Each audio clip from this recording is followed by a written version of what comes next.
Operation सिंदूर के बाद पहली बार पीएम मोदी ने मन की बात कार्यक्रम किया। कहा, आतंकवाद खत्म करना देश का संकल्प। ऑपरेशन सिंदूर बदलते भारत की तस्वीर। पीएम मोदी ने कहा, आतंकवाद के खिलाफ देश एकजुट। सेना ने आतंकियों को सटीक जवाब दिया। सेना के पराक्रम पर देश को गर्व। ऑपरेशन सिंदूर को लेकर पीएम ने कहा, ऑपरेशन सिंदूर में आत्मनिर्भर भारत की झलक की साहस और संकल्प का भी प्रतीक। पीएम मोदी ने कहा, हमारी सेना ने पाकिस्तान में आतंकी अड्डों को तबाह किया। पूरा देश सेना का अभिनंदन कर रहा है। मन की बात कार्यक्रम में पीएम ने भारतीय उत्पादों का इस्तेमाल करने की अपील की। बोले, देश में बने सामान को प्राथमिकता दें। एनडीए शासित राज्यों के मुख्यमंत्रियों ने एक साथ बैठकर पीएम के मन की बात कार्यक्रम को सुना। गृहमंत्री अमित शाह, जेपी नड्डा और राजनाथ सिंह भी मौजूद रहे।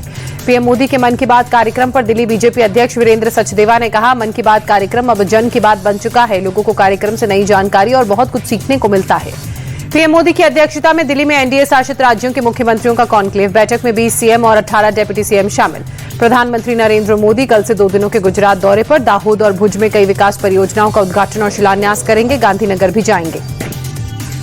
जापान को पीछे छोड़ दुनिया की चौथी सबसे बड़ी अर्थव्यवस्था बना भारत। नीति आयोग के सीईओ बीवीआर सुब्रमण्यम ने दी जानकारी। बोले, भारत की इकॉनमी 4000 अरब डॉलर की दुनिया की चौथी सबसे बड़ी अर्थव्यवस्था बनने पर केंद्रीय मंत्री जितेंद्र सिंह ने ट्वीट किया। कहा, यह विकसित भारत की ओर एक तेज कदम और बड़ी छलांग। पीएम मोदी का बहुत बहुत आभार।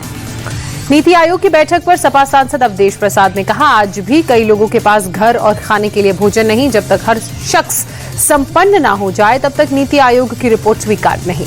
संजय झा के नेतृत्व में सर्वदलीय प्रतिनिधिमंडल साउथ कोरिया पहुंचा। सियोल में भारत के राजदूत अमित कुमार के साथ बैठक। सर्वदलीय प्रतिनिधिमंडल का नेतृत्व कर रहे न्यूयॉर्क में कहते नजर आए, आतंकवाद के खिलाफ सभी देशों को एकजुट होना होगा। आतंकी हमलों के खिलाफ सख्त कार्रवाई करेंगे।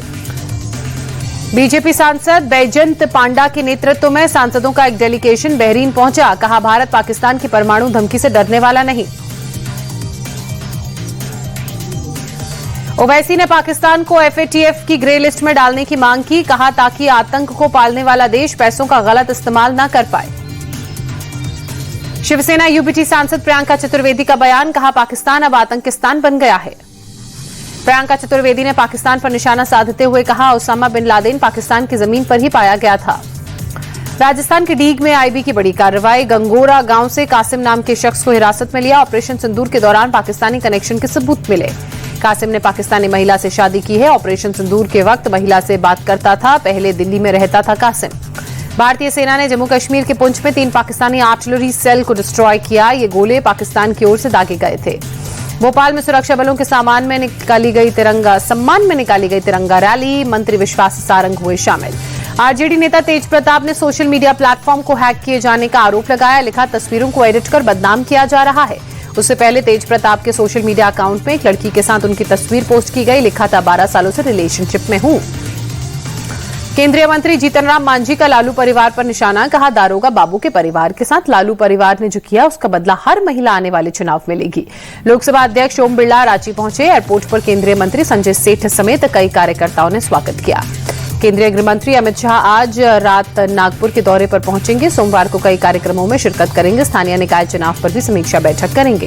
केंद्रीय मंत्री शिवराज सिंह चौहान आज विदिशा संसदीय क्षेत्र में पदयात्रा करेंगे। केंद्र सरकार की योजनाओं से हर वर्ग और हर गांव को लाभान्वित करने का संदेश देंगे। सीजेआई गवाई से मिले महाराष्ट्र के सीएम देवेंद्र फडणवीस। महाराष्ट्र विधानसभा को संबोधित करने के लिए आमंत्रित किया।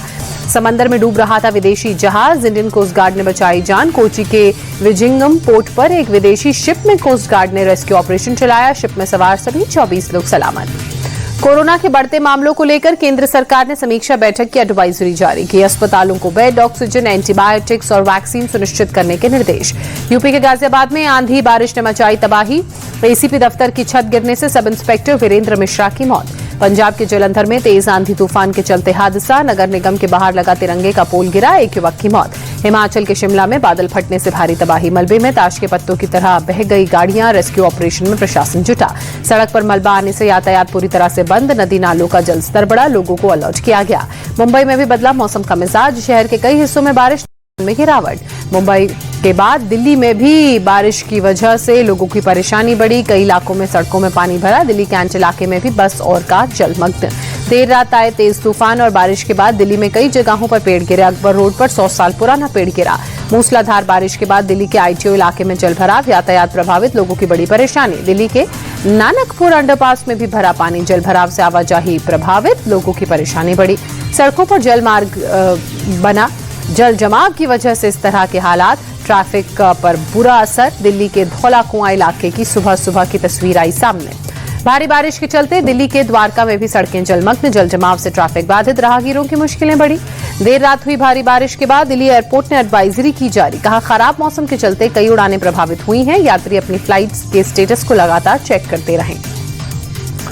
दिल्ली के लोधी रोड इलाके में बीते 24 घंटे में करीब 70 mm बारिश दर्ज की गई। सफदरजंग में 81.4, पालम में 68.5 mm बारिश। गुजरात मौसम विभाग का अनुमान, अगले 7 दिनों तक कई जिलों में हल्की से मध्यम वर्ग की बारिश। केरल में मानसून ने 8 दिन पहले दी दस्तक, 16 साल में पहली बार इतनी ज्यादा बारिश। बंगलुरु शहर के कई इलाकों में बीती शाम हुई तेज बारिश, लोगों को बाहर निकलने में हुई परेशानी। उड़ीसा के पुरी में दिखने लगा मानसून का असर, शहर के कई हिस्सों में तेज बारिश। दिल्ली के शाहदरा में ई चार्जिंग स्टेशन पर भीषण आग से झुलसने में 2 लोगों की मौत, 4 लोग घायल। हादसे में कई ई रिक्शा जलकर खाक, दमकल की 5 गाड़ियों ने मशक्कत के बाद आग पर काबू पाया। यूपी के गोरखपुर में खाद्य विभाग की बड़ी कार्रवाई, नकली पनीर फैक्ट्री पर छापा मारा, भारी मात्रा में पनीर, दूध और केमिकल बरामद। पनीर को जब्त कर फैक्ट्री को सील किया गया। फैक्ट्री में रोज 50 से 55 क्विंटल नकली पनीर तैयार हो रहा था। महाराजगंज, कुशीनगर समेत कई जिलों में सप्लाई हुई थी। फैक्ट्री को खाद्य विभाग ने सील किया। नोएडा के सेक्टर 6 स्थित एक निजी कंपनी में आग लगी, दूर तक फैली आग की लपटें, आसमान में धुएं का काला गुबार छाया।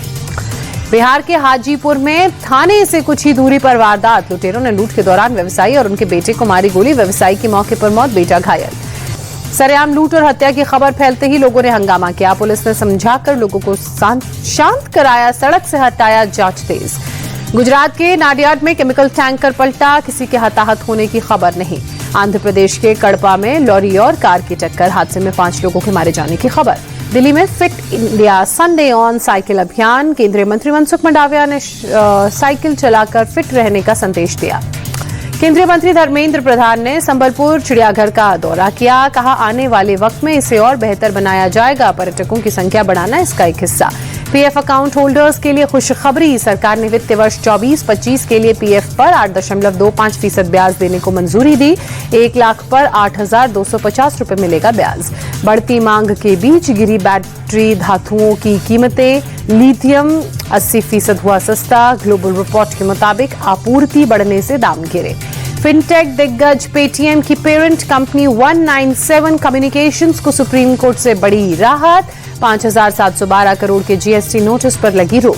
एलआईसी ने पॉलिसी बेचने का Guinness book of world record बनाया, 24 घंटे में बेची रिकॉर्ड 5,88,107 पॉलिसी।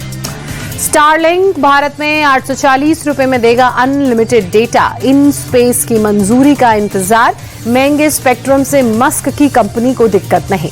एप्पल के बाद अब सैमसंग पर भी टैरिफ की तलवार, अमेरिकी राष्ट्रपति डोनाल्ड ट्रंप दक्षिण कोरियाई कंपनी सैमसंग पर भी ले सकते हैं एक्शन, लगा सकते हैं 25% टैरिफ।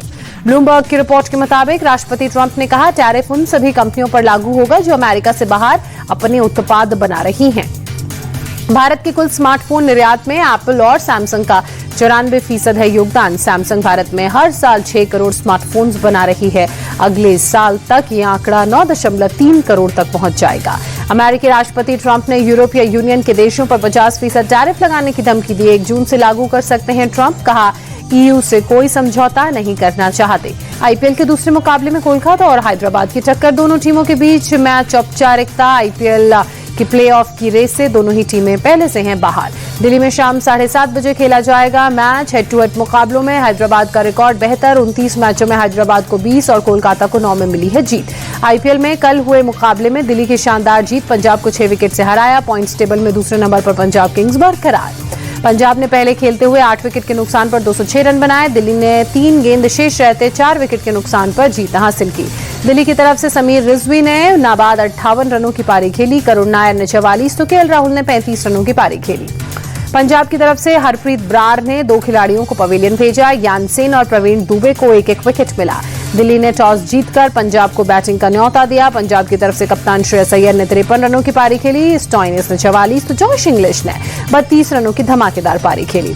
दिल्ली की तरफ से मुस्तफिजुर रहमान ने 3 खिलाड़ियों को पवेलियन चलता किया। विप्रज निगम और कुलदीप यादव को भी 2-2 विकेट मिले। दिल्ली के समीर रिजवी बने player of the match. Rizvi ने 25 गेंदों में नाबाद 58 रनों की पारी खेली। अपनी पारी के दौरान 5 छक्के और 3 चौके लगाए। रॉयल चैलेंजर्स बेंगलुरु स्क्वाड में शामिल हुए न्यूजीलैंड के विकेट कीपर बल्लेबाज टिम सेफर्ट बेंगलुरु ने 2 करोड़ रुपए में अपने साथ जोड़ा। बेंगलुरु ने सोशल मीडिया पर तस्वीर साझा की। आरसीबी के कप्तान रजत पाटीदार पर पड़ा बीसीसीआई की मार। स्लो ओवर रेट के लिए लगा 24 लाख का जुर्माना। रजत पाटीदार के अलावा इंपैक्ट प्लेयर और प्लेइंग 11 के खिलाड़ियों पर लगा 25% जुर्माना। सनराइजर्स हैदराबाद के कप्तान पैट कमिंस पर भी लगा स्लो ओवर रेट का जुर्माना। बीसीसीआई ने कमिंस पर 12 लाख रुपए का लगाया जुर्माना। प्लेऑफ से पहले आरसीबी को लगा बड़ा झटका। विस्फोटक खिलाड़ी टिम डेविड चोटिल हुए। हैदराबाद के खिलाफ मैच के दौरान टिम डेविड के हैमस्ट्रिंग में खिंचाव नजर आया। इंग्लैंड दौरे के लिए भारतीय टेस्ट टीम का ऐलान। शुभमन गिल को मिली टीम की कमान। भारतीय टेस्ट टीम के 5वें सबसे युवा कप्तान बने। ऋषभ पंत को मिली उप कप्तानी की जिम्मेदारी। बीसीसीआई ने इंग्लैंड दौरे के लिए 18 सदस्यों की टीम का ऐलान किया। 8 साल बाद करुण नायर को टेस्ट की टीम में वापस ले रहे हैं। क्रिकेटर विराट कोहली पत्नी अनुष्का शर्मा के साथ अयोध्या पहुंचे। हनुमानगढ़ी मंदिर में पूजा अर्चना कर दर्शन किए। बजरंग बली का आशीर्वाद लिया।